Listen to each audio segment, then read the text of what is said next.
All right, everyone, this is Dr. Hathcock again, and now what we're going to do is look at the institution of slavery itself, referred to as the peculiar institution.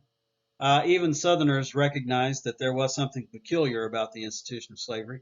That's why it was given that name. But in this topic, we will basically talk about the impact of slavery on the South, what it was to be a slave, and the politics of slavery along the way as well. All right, the origins of slavery in the United States is really about two things.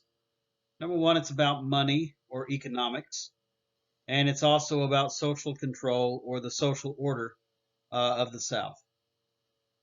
In looking at economics, this goes all the way back to the beginning of the country.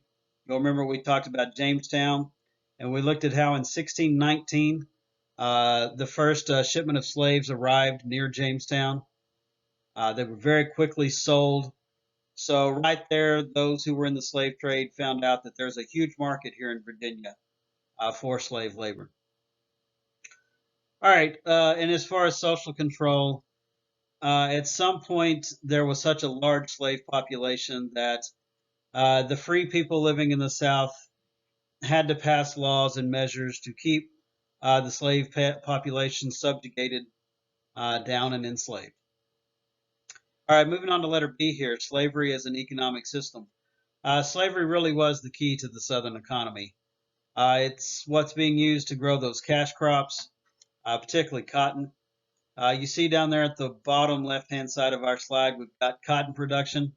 In 1801, you've got a few plantations along the eastern seaboard that are heavy into cotton production. Look at South Carolina, for example. But then at the eve of the Civil War, 1859, look at all that cotton production out to the west, particularly along the Mississippi River in Mississippi itself and Alabama, on into Texas. So as the country heads west, cotton production heads west, and so sadly too does the institution of slavery. Now, was slavery profitable? Letter B, point number two. There's two ways to look at that question. For an individual, absolutely. If you were an individual plantation owner, if you had 20 or more slaves, you were considered elite. You were a planter class. Five or more slaves was you were a pretty rich person too. But absolutely, as an individual, slavery was a profitable institution. The power brokers of the South, the powerful people living in the southern states, were the ones who owned a lot of slaves, a lot of land in those big old plantations where they were growing crops. But another way to look at that question of was slavery profitable is to ask, was it profitable for the South as a whole, like the entire region? And in that, the answer is no. It really wasn't profitable for the region as a whole. There weren't a lot of job opportunities available because of slavery. So you got a lot of poor whites living in the South who are looking for work as well, and there's like no economic opportunity. There's no incentive for creating new jobs down south because a lot of the work is just simply done by slave labor. So for individuals who owned slaves, sure, absolutely, the institution was profitable. But for the region as a whole, it really was not. In fact, it kept the South economically underdeveloped because those who were into producing things just simply used slave labor for the production of things like sugar, rice, and cotton. So slavery in Southern economic development, slavery is what kept the South backwards, ignorant, tied to the soil, not willing to change, not willing to modernize in any way. All right, looking at letter C, slavery is a social system. There's nothing kind or benevolent about this institution. And for someone like John C. Calhoun to call it a positive good is beyond me. But yes, slavery was also about control. It's not just about making money. It's also about control. In Virginia, by say the 1660s, you started to see a lot of laws being passed with regards to slavery.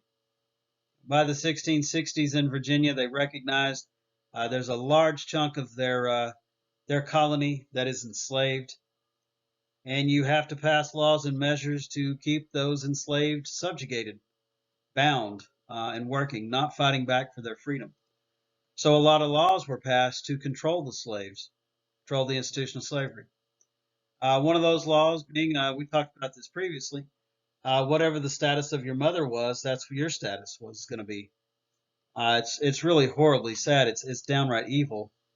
But on those plantations, you had white men raping black women, raping their slave women, and out of that would be born a child of mixed race. And the question was, okay, what is the status of this child? The father is free, but the mother is a slave. What's the child's status? And it was in Virginia where they first said, whatever the status of the mother, that's going to be the status of the slave or the child. So laws like that are starting to be passed. Virginia was also the first colony to pass a law that said skin color was part of denoting status in Virginia. That to be, quote, white was to be free, and to be, quote, black was to be a slave.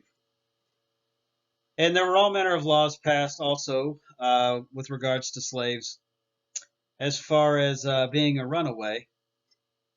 Now, you look at that photograph there on the right-hand side of our slide. We really don't know why this man has those marks on his back. It's kind of a famous photograph, actually. But we're willing to bet that at some point this guy was probably a runaway slave. Runaway slaves were very harshly treated when they were captured and returned. It wasn't just that these slaves were hit repeatedly. As you can see, this guy was in his back. But a message was sent to all the other slaves on the plantation. This is what we do to a runaway slave. If you ever dare to run away from us, we're going to hit you repeatedly with a whip in the back too. We'll tie you to the whipping post, and we'll start hitting you with a whip.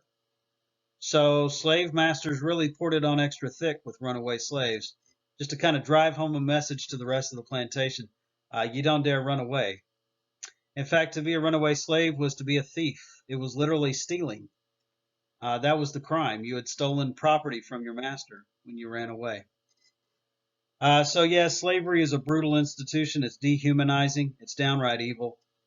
It's about money and it's about control. It's what the institution of slavery was about. Now, in looking at the conditions of slave life, the first thing that a slave had to get his or her head around was the fact that they are what we call chattel property. That is to say, movable property. Chattel property is property that can be bought and sold, traded, you name it. You are property. You belong to another human being. Life, liberty, pursuit of happiness don't really matter for you. The Constitution doesn't apply to you. Your hopes and dreams, your aspirations, they don't care. You are just simply property in the eyes of your owner. Really, in their eyes, you're sort of like an animal. You're like a cow or a horse, just a beast that works and labors to produce things for the owner, for the master. And if a child should be born into slavery, that child is 100% property of the owner of that plantation. And that's just pure profit for that owner. Doesn't have to pay a dime for that child. All right, looking at number 2, letter D, number 2, work. Work on the plantations was from can see to can't, which was basically from sun up till sundown. The slaves would later recall that as long as you could see, you were working, and they'd have you out there in the fields working all day long. There are even some stories of on like bright moonlit nights. A lot of these plantation owners kept their slaves working as long as they could see into the dark, with the bright moonlight. For most of the slaves, about 75% of the slaves, they were what were referred to as field hands. They were working out in the cotton fields, working out there on the land, mending fences, taking care of animals, tending to crops.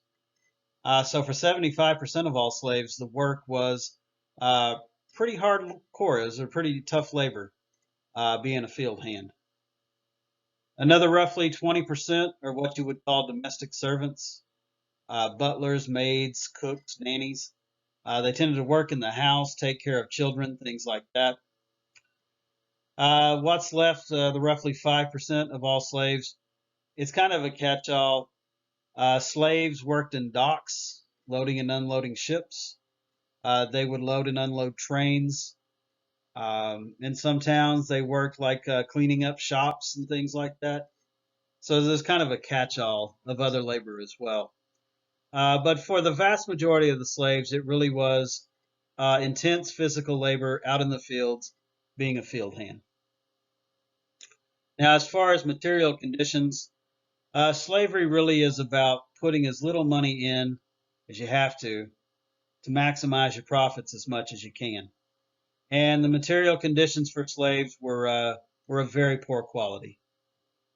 Let's see, slaves were given clothing, but it tended to be of the cheapest kind and the cheapest material. A lot of times, what the slaves were given was clothing made out of burlap. I don't know if you've ever touched a burlap sack. It's kind of an itchy material. But you know, slaves were given a set of clothing for the summer, usually made out of burlap or something cheap, and they wouldn't be given another set of clothes until the winter time, when they would be given just a little bit more padding, a little extra for the cold.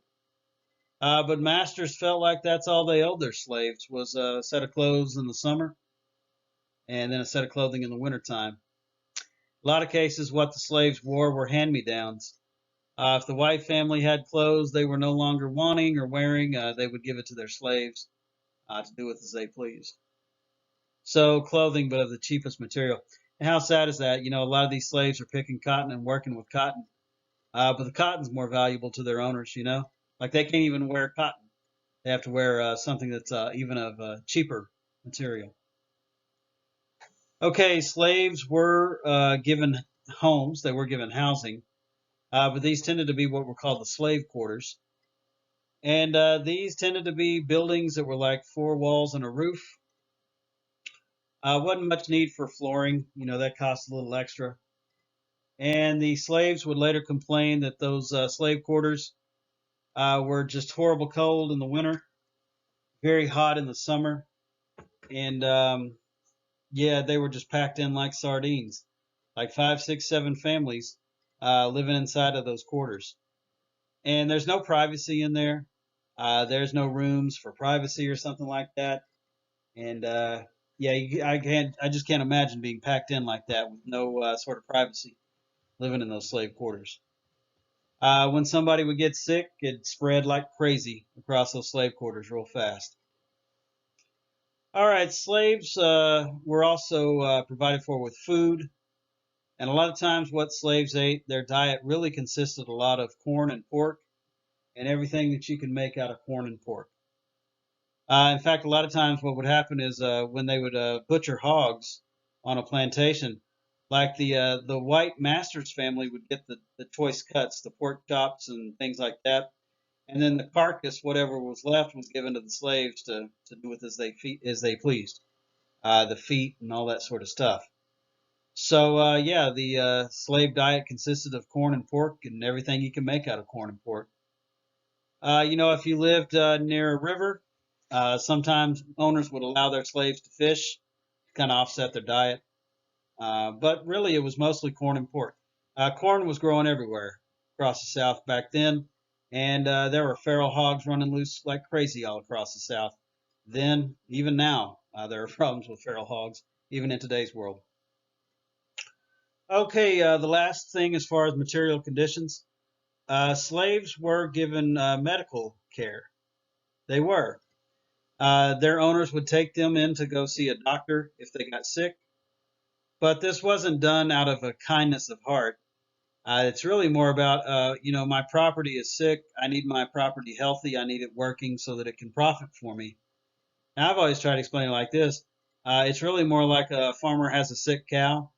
He takes his cow to the vet, try to get the cow feeling better, because that cow's got to work, got to produce. And really, they did provide medical care for slaves, but it was more about I need the slave working, not sick. You know, I need them out there in the field working to profit for me. So slaves were given food, clothing, housing, medical care. But in each of those situations, their owners really did put as little money into the process as they had to in an effort to make as much money, as much profit as they possibly could. Now, looking at behavior and attitudes, there's a really controversial part there, letter A, loyal servants, and a question of were there loyal servants. Believe it or not, there were some cases of loyal servants, but it's very rare. It didn't happen very often at all. Southerners like to pride themselves on saying things like their slaves loved them. Their slaves, saw them as benevolent, kind masters. Yeah, that really ain't the case at all. But in the rare situation where you did have loyal servants, it tended to be the domestic workers who were living in the house, butlers, nannies, cooks, maids. It really tended to be those slaves that were kind of around the family all day long, raised children, prepared meals. It's strange, but they, in a way, came to see themselves as part of the family, especially those nannies who raised children. They raised those children from babies on up. So were there loyal servants? In some cases, there were, but it really was very extremely rare. And in those rare situations, it tended to be those slaves who worked in the home. Not really so much field hands.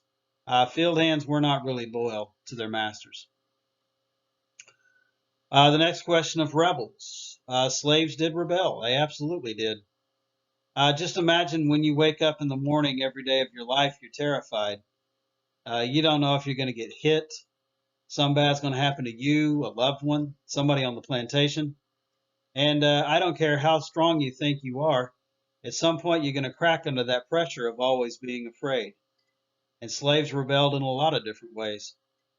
Sometimes they rebelled just by simply sitting there and refusing to work. Sometimes a slave would harm animals. They would break tools just as an act of defiance. Probably the biggest form of rebellion would be murder. That was rare, but there are stories of slaves who had enough and cracked and killed their masters. Killing another slave was also a very high form of rebellion. And another form of rebellion would be suicide. It wasn't just that you had taken your own life. Technically, the crime there was damage to property, that you had damaged your master's property by taking your own life. But what a lot of slaves did in their act of defiance and rebellion was to run away. Many slaves just ran. Now, there are these stories of these slaves who would run. A lot of times they'd later say that, they just wanted a break. And they'd run off into the forest and they'd live in the forest for about a week. Get cold, hungry, tired, come walking back to the plantation. And they said, look, I knew I was going to take that beating, but I needed that break. And, I paid the price for that week off. And how horrible is that? That it's so bad that you just want to get away, you just want to rest, and then you have to be physically punished for wanting to take a break. But when slaves ran, it tended to be that they ran to the area. They didn't go too very far. Those who ran tended to be younger. They tended to be, slaves who didn't have a loved one or a child there on the plantation. They don't really have something to tie them there, if you will. But to be a runaway slave was a pretty tough thing.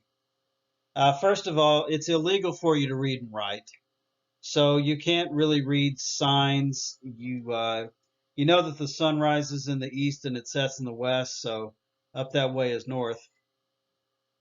But just being a lonely, solitary African American walking through Mississippi, Alabama, Tennessee, there's so many people who are going to stop you, who are going to ask you questions. If you don't have the right answer or a piece of paper from your master saying it's okay, you're going to get arrested. You're going to get sent back to your owner, wherever that might be. Then you're going to take the horrible beating on the whipping post as an example to everyone else. It was very hard to be a runaway slave. I used to say to my classes, if you could reach the Ohio River, swim across the Ohio River, you could swim across to freedom.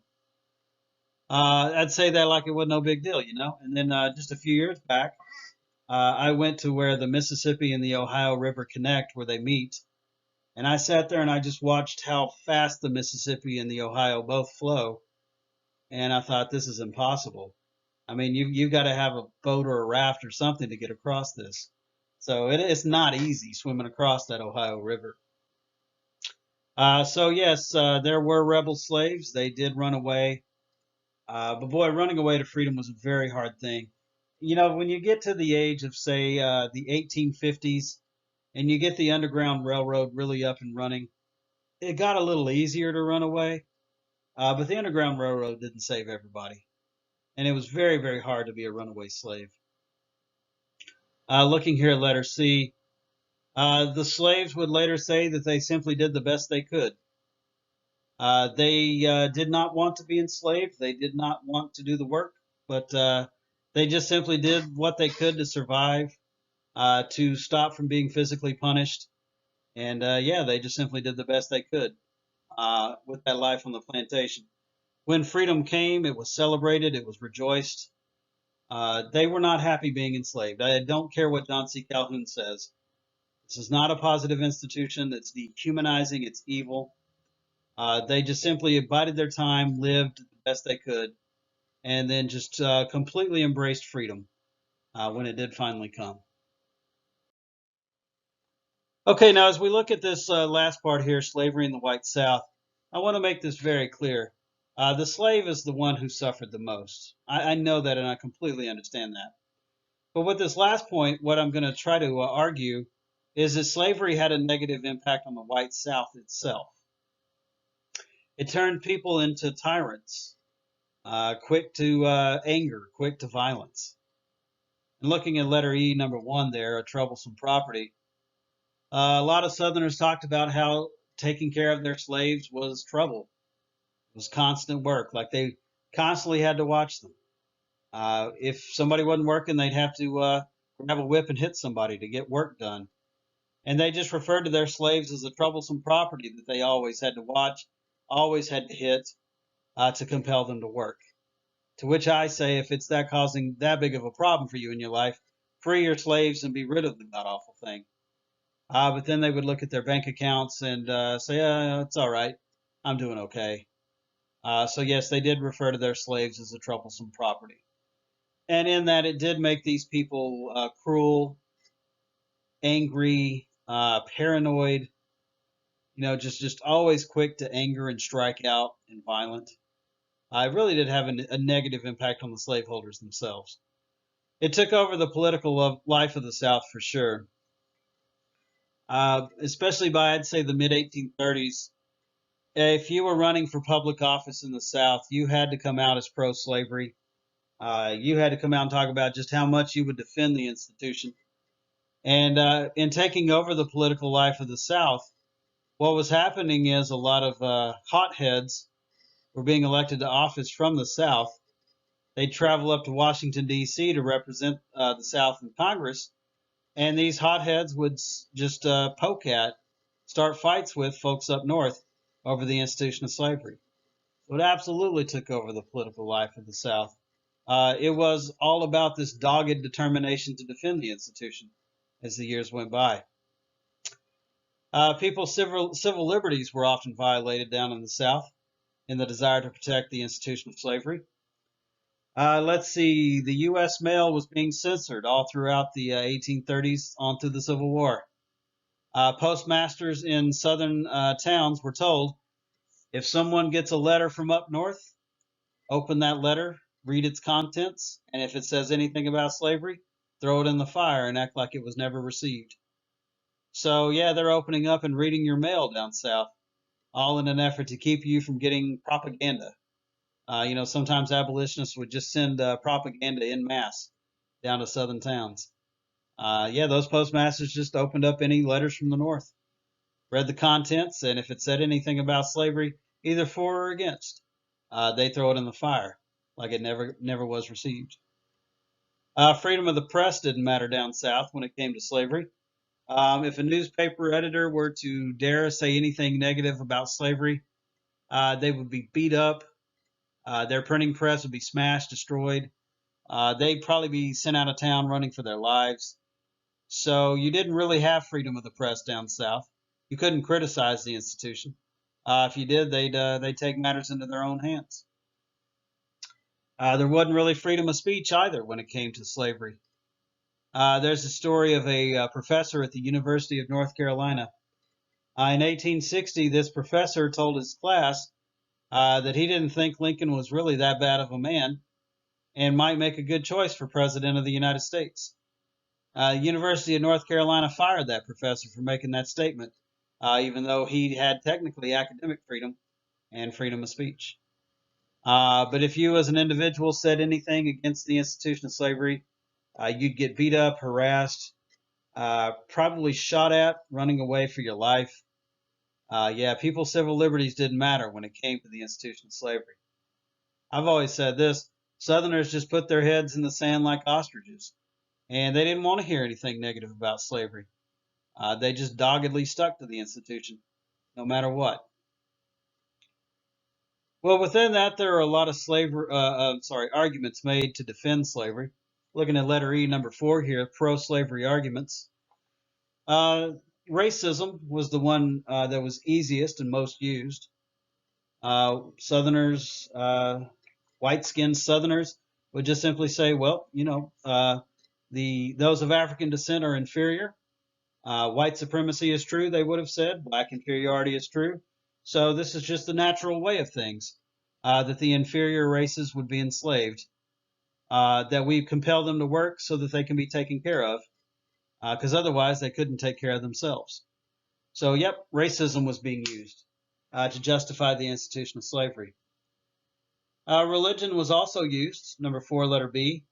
The Bible was constantly used. Remember, I talked about how Calhoun said that God's hand was in all of this. But others would say, hey, when you read the Bible, you can read about the Israelites being enslaved by Pharaoh.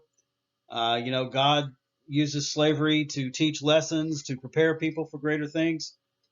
Those who were big on religion said the Bible doesn't have any problems with slavery.